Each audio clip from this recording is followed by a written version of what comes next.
Assalamualaikum warahmatullahi wabarakatuh. Saya Evi Fatmawati dari Prodi Ilmu Komunikasi semester 2. Di sini saya akan menyampaikan tugas UAS jurnalisme, yaitu opini tentang era new normal di lingkungan kampus.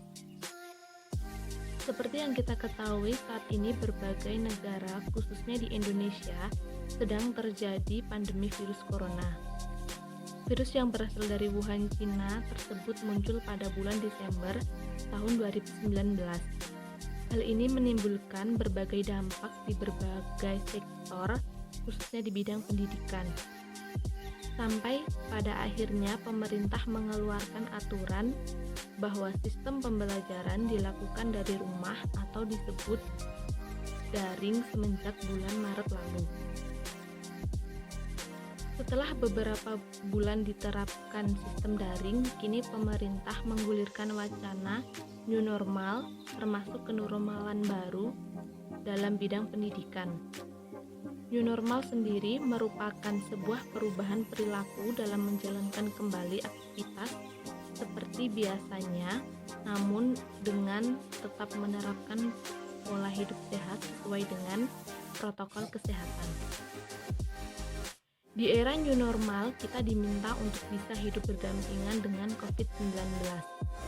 Bagi saya, salah satu mahasiswa Universitas Slamet Riyadi Surakarta,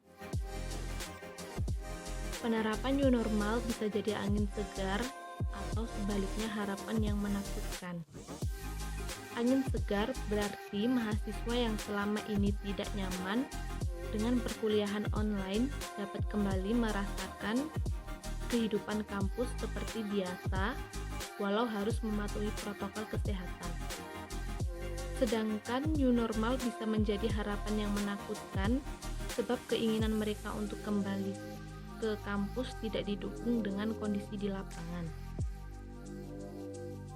Namun di sini new normal dapat diartikan dalam dua hal, yaitu new normal dengan tetap menerapkan sistem pembelajaran daring dan new normal dengan pembelajaran tatap muka di kampus.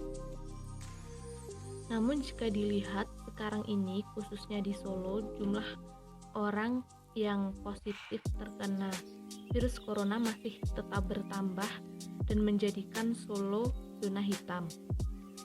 Menurut saya, hal ini menimbulkan pro dan kontra di kalangan masyarakat ataupun mahasiswa. Banyak yang mengeluhkan kebijakan ini dikarenakan kekhawatiran atau ketidakpastian apakah wabah COVID-19 ini pada waktu itu nantinya sudah tuntas teratasi atau belum. Jadi alangkah lebih baik jika pemerintah tidak terburu-buru memberlakukan pembelajaran tatap muka, khususnya di lingkungan kampus. Apalagi jika lingkungan kampus belum steril dari COVID-19. Banyak sekali hal yang dikhawatirkan seperti kondisi kerumunan yang akan terjadi di kantin, perpustakaan, ruang kelas, atau tempat lainnya.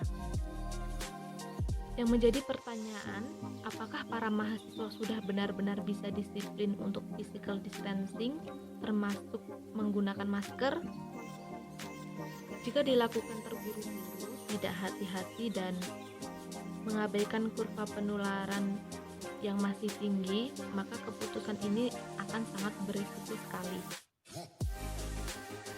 Dalam menerapkan new normal di lingkungan kampus, tentu banyak hal yang harus diperhatikan dan dipersiapkan agar new normal ini tidak menjadi bumerang bagi kita dengan semakin tingginya angka terjangkit wabah ini. Hal pertama yang perlu dilakukan dan perlu dipertimbangkan adalah terkait dengan pola atau strategi pembelajaran yang akan dilakukan, mengingat warga kampus sangatlah banyak, bahkan mencapai ribuan dan berasal dari berbagai daerah. Maka perlu sekali mempertimbangkan bagaimana agar kehadiran massa mahasiswa di kampus berkurang. Salah satu strategi yang bisa dilakukan adalah dengan mengurangi jumlah pertemuan. Kedua, menerapkan aturan bahwa kampus adalah wilayah wajib menggunakan masker. Setiap orang yang masuk ke dalam lingkungan kampus diwajibkan memakai masker. Dan bagi yang tidak memakai masker, tidak diperkenankan untuk memasuki lingkungan kampus. Selain itu, di dalam ruang kantor maupun kelas, penggunaan masker tetap harus berlangsung. Budaya menggunakan masker kemanapun dan dimanapun akan menjadi suatu kebiasaan baru bagi setiap orang dari sekarang sampai dengan waktu yang tidak bisa ditentukan.